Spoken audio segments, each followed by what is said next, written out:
ಎಲ್ಲರಿಗೂ ನಮಸ್ಕಾರ. ಅಮಿತಾಸ್ ಕಿಚನ್ಗೆ ಸ್ವಾಗತ. ಸ್ನೇಹಿತರೆ, ಇವತ್ತು ನಾನು ಮೊಳಕೆ ಬರೆಸಿದಂಥ ಹುರುಳಿಯನ್ನು ಉಪಯೋಗಿಸಿಕೊಂಡು ಅದ್ಭುತವಾದ ಒಂದು ರೆಸಿಪಿಯನ್ನು ಮಾಡ್ತಿದ್ದೇನೆ. ಅದು ಕೂಡ ನಮ್ಮ ಮಂಗಳೂರು ಸ್ಟೈಲಲ್ಲಿ ತುಳುನಾಡಿನ ಕರಾವಳಿಗರು ಮಾಡುವಂತಹ ಒಂದು ರೆಸಿಪಿ. ಈ ಮಳೆಗಾಲಕ್ಕೆಲ್ಲ ಉಂಟಲ್ಲ, ಇದೊಂದು ಒಳ್ಳೆಯ ರೆಸಿಪಿ ಅನ್ನದ ಜೊತೆಲ್ಲ ತಿನ್ನಲಿಕ್ಕೆ. ಹಾಗಾದರೆ ಬನ್ನಿ ಅಮಿತಾಸ್ ಕಿಚನ್ಗೆ ಹೋಗುವ, ರೆಸಿಪಿ ನೋಡಿಕೊಂಡು ಬರುವ. ಇಲ್ಲಿ ಮೊಳಕೆ ಕಾಳು ತಗೊಂಡಿದ್ದೇನೆ ನೋಡಿ, ಹುರುಳಿ ಮೊಳಕೆ ಕಾಳು. ರಾತ್ರಿ ನೆನೆ ಹಾಕಿ ಮರುದಿವಸ ಬೆಳಗ್ಗೆ ನೀರನ್ನೆಲ್ಲ ತೆಗೆದು ಚೆನ್ನಾಗಿ ವಾಶ್ ಮಾಡಿ ನೀರನ್ನೆಲ್ಲ ತೆಗೆದು ಬಟ್ಟೆಯಲ್ಲಿ ಕಟ್ಟಿ ಇಟ್ಟಿದ್ದೇನೆ. ಬಟ್ಟೆಯಲ್ಲಿ ಕಟ್ಟಿ ಇಟ್ಟಿದ್ದು ಮರುದಿವಸ ಮಾಡ್ತಾ ಇರುವಂಥ ವಿಡಿಯೋ. ಒಂದು ದಿವಸ ಇಡೀ ನಾನು ಬಟ್ಟೆಯಲ್ಲಿ ಕಟ್ಟಿ ಇಟ್ಟಿದ್ದೆ, ಹಾಗಾಗಿ ಚೆನ್ನಾಗಿ ಮೊಳಕೆ ಬಂದಿದೆ ನೋಡಿ, ಹಾಗೆ ಉದ್ದುದ್ದ ಬಂದಿದೆ. ಸ್ನೇಹಿತರೆ, ಹುರುಳಿ ಕಾಳಿನಲ್ಲಿ ಹೈ ಪ್ರೋಟೀನ್ ಇರುವುದರಿಂದ ನಮ್ಮ ಮಾಂಸಖಂಡಗಳಿಗೆ ಶಕ್ತಿಯನ್ನು ಕೊಡುತ್ತದೆ ಮತ್ತು ಸುಸ್ತನ್ನು ಕಡಿಮೆ ಮಾಡುತ್ತದೆ, ತೂಕವನ್ನು ಕೂಡ ಕಡಿಮೆ ಮಾಡುತ್ತದೆ. ಕಿಡ್ನಿ ಸ್ಟೋನನ್ನು ಕರಗಿಸುವ ಶಕ್ತಿ ಇದಕ್ಕಿದೆ. ಹಾಗೆ ಕಫವನ್ನು ಕೂಡ ಕರಗಿಸ್ತದೆ, ಗರ್ಭಕೋಶದ ಸಮಸ್ಯೆಯನ್ನು ನಿವಾರಿಸುತ್ತದೆ, ಜೀರ್ಣಕ್ರಿಯೆಯಲ್ಲಿ ಸಹಕರಿಸುತ್ತದೆ. ಅಂತೂ ಇಂತೂ ಹುರುಳಿಕಾಳು ನಮ್ಮ ಆರೋಗ್ಯದಲ್ಲಿ ಒಳ್ಳೆಯ ಒಂದು ಆಹಾರವಾಗಿದೆ. ಒಂದು ಕಾಯಿ ಮೆಣಸನ್ನು ಕಟ್ ಮಾಡಿ ಹಾಕ್ತಾ ಇದ್ದೇನೆ, ಒಂದು ಈರುಳ್ಳಿ, ಚಿಟಿಕಿ ಅರಶಿನ. ಸ್ನೇಹಿತರೆ, ಇದು ನೋಡಿ ಹಲಸಿನ ಬೀಜ. ಇದರ ಔಟರ್ ಕವರನ್ನು ತೆಗೆದಿದ್ದೇನೆ, ಬಿಳಿಯ ಒಂದು ಸಿಪ್ಪೆಯನ್ನು ತೆಗೆದಿದ್ದೇನೆ. ಹಾಗೆ ಬ್ರೌನ್ ಕಲರಿನ ಸಿಪ್ಪೆಯನ್ನು ಕೂಡ ಹೀಗೆ ಚೆನ್ನಾಗಿ ಕತ್ತಿಯಲ್ಲಿ ತೆಗೆದಿದ್ದೇನೆ. ಇಲ್ಲ ಹೊರಗಿನ ಸಿಪ್ಪೆ ತೆಗೆದು ಕಲ್ಲಿಗೆ ಉಜ್ಜಿದ್ರೂ ಕೂಡ ಚೆನ್ನಾಗಿ ಬರ್ತದೆ. ಸ್ನೇಹಿತರೆ, ಹಲಸಿನ ಬೀಜದಲ್ಲಿ ಅದ್ಭುತವಾದ ಪೋಷಕಾಂಶಗಳ ಆಗರವೇ ಇದೆ. ಕಬ್ಬಿಣದ ಅಂಶ ಹೆಚ್ಚಾಗಿರುವುದರಿಂದ ನಮ್ಮಲ್ಲಿ ಹಿಮೋಗ್ಲೋಬಿನನ್ನು ಜಾಸ್ತಿ ಮಾಡುತ್ತದೆ. ಮತ್ತು ವಿಟಮಿನ್ ಎ ಇದೆ, ಪ್ರೋಟೀನ್ ಇದೆ, ಬಿ ಕಾಂಪ್ಲೆಕ್ಸ್ ಕೂಡ ಹೇರಳವಾಗಿದೆ. ಹಾಗಾಗಿ ಹಲಸಿನ ಬೀಜವನ್ನು ಜಾಸ್ತಿ ತಿನ್ಬೋದು. ಗ್ಯಾಸ್ಟ್ರಿಕ್ನವರೆಲ್ಲ ಸ್ವಲ್ಪ ಹಿತಮಿತದಲ್ಲಿ ಇದರ ಸೇವನೆ ಮಾಡಬಹುದು. ಹಾಗೆ ಇಲ್ಲಿ ಹಲಸಿನ ಬೀಜವನ್ನೆಲ್ಲ ಚೆನ್ನಾಗಿ ಕ್ಲೀನ್ ಮಾಡಿ ಹೀಗೆ ಎರಡೆರಡು ಕಟ್ ಮಾಡಿ ಇಟ್ಕೊಂಡಿದ್ದೇನೆ. ಒಂದೆರಡು ಸಲ ಚೆನ್ನಾಗಿ ವಾಶ್ ಮಾಡಿ ಇಟ್ಕೊಂಡಿದ್ದೇನೆ. ಆನಂತರ ಈ ಸಾಮಗ್ರಿಯನ್ನೆಲ್ಲ ಹಾಕೊಂಡಿದ್ದೇನೆ. ಹಾಗೆ ತೊಳೆದಂಥ ಹಲಸಿನ ಬೀಜವನ್ನು ಕೂಡ ಹಾಕ್ತಿದ್ದೇನೆ. ರುಚಿಗಾಗುವಷ್ಟು ಉಪ್ಪು, ನೀರನ್ನು ಕೂಡ ಹಾಕ್ತಿದ್ದೇನೆ. 2.5 ಲೋಟದಷ್ಟು ನೀರನ್ನು ಹಾಕೊಂಡಿದ್ದೇನೆ. ಉಪ್ಪು, ಇಲ್ಲಿ ಒಂದು ಹೆಸರು ಕಾಳಿನಷ್ಟು ದೊಡ್ಡ ಇಂಗು, ಗಟ್ಟಿ ಇಂಗನ್ನು ಹಾಕಿದ್ದೇನೆ. ಗಟ್ಟಿ ಇಂಗು ಹಾಕಿದ್ರೆ ತುಂಬ ಫ್ಲೇವರ್ ಕೂಡ ಚೆನ್ನಾಗಿರ್ತದೆ, ತುಂಬ ಘಾಟು ಜಾಸ್ತಿ ಇರ್ತದೆ. ಹಾಗೆ ಇಲ್ಲಿ ಸ್ವಲ್ಪ ತೆಂಗಿನೆಣ್ಣೆಯನ್ನು ಕೂಡ ಹಾಕಿ ಇನ್ನು ಮುಚ್ಚಳ ಮುಚ್ಚಿ ಒಂದು 3-4 ಸಿಟಿ ಕೂಗಿಸುವ. ಇದನ್ನೊಂದು 3 ವಿಶಿಲ್ ಕೂಗಿಸ್ಕೊಳ್ಳುವ.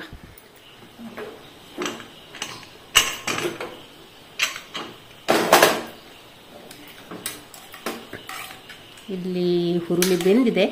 ಇವಾಗ ನಾವು ಇದನ್ನು ಸೋಸಿಕೊಳ್ಳುವ. ಹುರುಳಿ ಮತ್ತು ಇದರ ಸಾರನ್ನು ಬೇರೆ ಬೇರೆ ಮಾಡುವ. ಇವಾಗ ಇದನ್ನು ಸೋಸಿಕೊಳ್ಳುವ. ರಸ ಮತ್ತು ಹುರುಳಿಯನ್ನು ಬೇರೆ ಬೇರೆ ಮಾಡಿಕೊಂಡ್ರೆ ಆಯಿತು.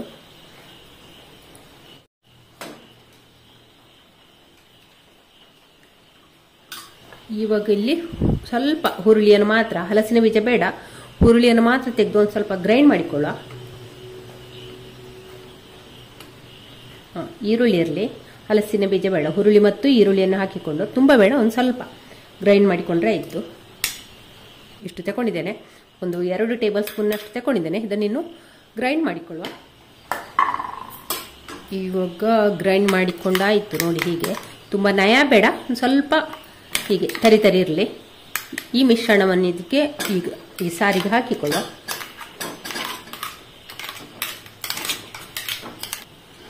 ಇವಾಗ ಇದನ್ನೊಮ್ಮೆ ಕುದಿಸ್ಕೊಳ್ಳುವ. ಈಗ ಇಲ್ಲಿ ಇದಕ್ಕೆ ಹುಣಸೆ ಹುಳಿ ರಸವನ್ನು ಹಾಕ್ತಾ ಇದ್ದೇನೆ.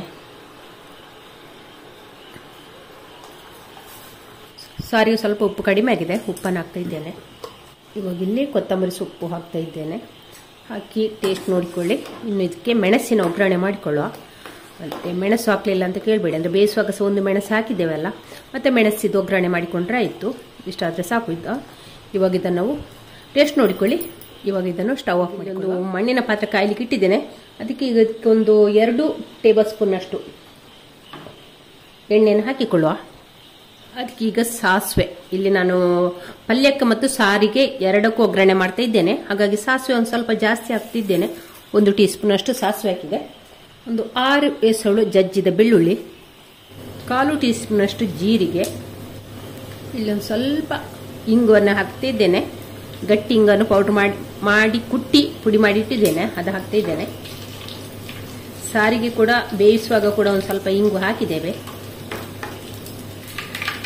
ಸಾಸಿವೆ ಚಟಪಟ ಅಂತ ಹೇಳ್ತಾ ಉಂಟು. ಅಷ್ಟೊತ್ತಿಗೆ ಈಗ ಕಟ್ ಮಾಡಿದ ಬೇವು ಸೊಪ್ಪನ್ನು ಕೂಡ ಹಾಕಿಕೊಳ್ಳುವ. 2 ಮೆಣಸನ್ನು ಕಟ್ ಮಾಡಿ ಹಾಕಿದ್ದೇನೆ. ಈಗ ಒಂದು ದೊಡ್ಡ ಸೈಜಿನ ಈರುಳ್ಳಿಯನ್ನು ಹೀಗೆ ಚಿಕ್ಕದಾಗಿ ಕಟ್ ಮಾಡಿ ಇಟ್ಟಿದ್ದೇನೆ, ಅದನ್ನು ಕೂಡ ಹಾಕುವ. ಹಾಗೆ 1 ಇಂಚಿ ಶುಂಠಿಯನ್ನು ಕೂಡ ಹಾಕ್ತಾ ಇದ್ದೇನೆ, ಅದನ್ನು ಕೂಡ ಚಿಕ್ಕದಾಗಿ ಕಟ್ ಮಾಡಿ ಇಟ್ಕೊಂಡಿದ್ದೇನೆ. ಹಾಕಿ ಒಮ್ಮೆ ಚೆನ್ನಾಗಿ ಮಿಕ್ಸ್ ಮಾಡುವ.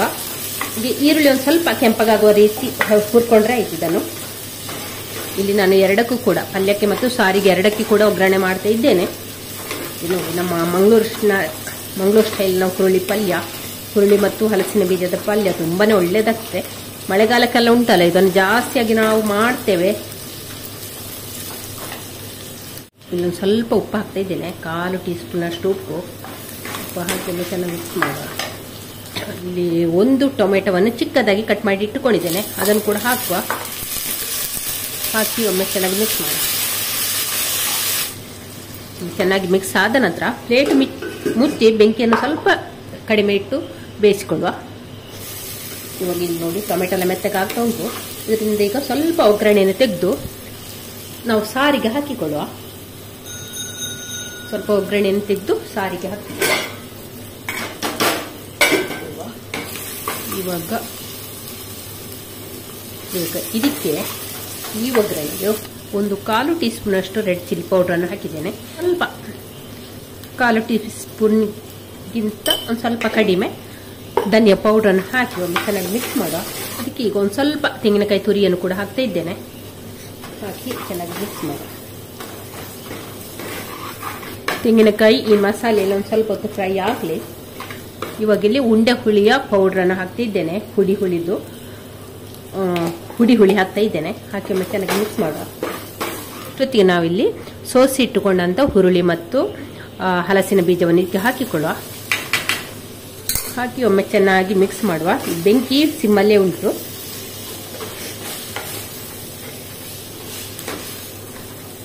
ಮಂಗಳೂರಿನ ಸ್ಪೆಷಲ್ ಕುಡು ಮತ್ತು ತಲತರಿ ಸುಕ್ಕ ತುಂಬ ಚೆನ್ನಾಗಿ ಬಂದಿದೆ. ಮುಚ್ಚಿ 1 ನಿಮಿಷ ನಾವು ಬೇಯಿಸಿಕೊಳ್ಳುವ. ಎಲ್ಲ ಕೂಡ ಒಂದಕ್ಕೊಂದು ಬೆರೆಯುವ. ಇವಾಗ 1 ನಿಮಿಷ ಚೆನ್ನಾಗಿ ಬೆಂದಿದೆ. ಟೇಸ್ಟ್ ನೋಡ್ಕೊಳ್ಳಿ, ಉಪ್ಪು ಹುಳಿ ಖಾರ ಎಲ್ಲ ಕರೆಕ್ಟ್ ಉಂಟು ನೋಡಿ. ಇವಾಗ ಇಲ್ಲೊಂದು ಸ್ವಲ್ಪ ಕೊತ್ತಂಬರಿ ಸೊಪ್ಪನ್ನು ಕೂಡ ಹಾಕ್ತಾ ಇದ್ದೇನೆ. ಇದನ್ನು ಚೆನ್ನಾಗಿ ಮಿಕ್ಸ್ ಮಾಡುವ. ಇಲ್ಲಿ ಹಲಸಿನಕಾಯಿ ಬೀಜ ಮತ್ತು ಹುರುಳಿದ್ದು ಸುಕ್ಕ ರೆಡಿ ಆಯಿತು. ತುಂಬಾ ಚೆನ್ನಾಗಿ ಬಂದಿದೆ. ಇಷ್ಟಾದರೆ ಸಾಕು, ನಾವೀಗ ಸ್ಟವ್ ಆಫ್ ಮಾಡುವ. ಸ್ನೇಹಿತರೆ, ರೆಸಿಪಿ ನೋಡಿದ್ರೆ ಆ ರೆಸಿಪಿ ಇಷ್ಟ ಆಯಿತಾ? ಹಾಗಾದರೆ ನೀವು ಕೂಡ ಒಂದ್ಸಲ ಟ್ರೈ ಮಾಡಿ. ಈ ಮಳೆಗಾಲಕ್ಕೆಲ್ಲ ಉಂಟಲ್ಲ ಬೆಸ್ಟ್ ಒಂದು ಸುಕ್ಕ ಅಂತಲೇ ಹೇಳ್ಬೋದು. ಕುಚ್ಚಲಕ್ಕಿ ಅನ್ನ, ವೈಟ್ ರೈಸ್ಗೂ ಕೂಡ ಒಳ್ಳೆಯದಾಗ್ತದೆ. ಹಾಗೆ ಈ ವಿಡಿಯೋ ಇಷ್ಟ ಆದರೆ ಲೈಕ್ ಮಾಡಿ, ಶೇರ್ ಮಾಡಿ. ಚಾನಲ್ಗಾರ ಹೊಸಬ್ರಿದ್ರೆ ಪ್ಲೀಸ್ ಸಬ್ಸ್ಕ್ರೈಬ್ ಮಾಡಿಕೊಂಡು ಚಾನಲನ್ನು ನೋಡಿ. ನಾಳಿನ ಹೊಸ ವ್ಲಾಗ್ ಅಥವಾ ರೆಸಿಪಿ ಸಿಗೋಣ. ಎಲ್ಲರಿಗೆ take care, bye bye. Thank you ಸ್ನೇಹಿತರೆ.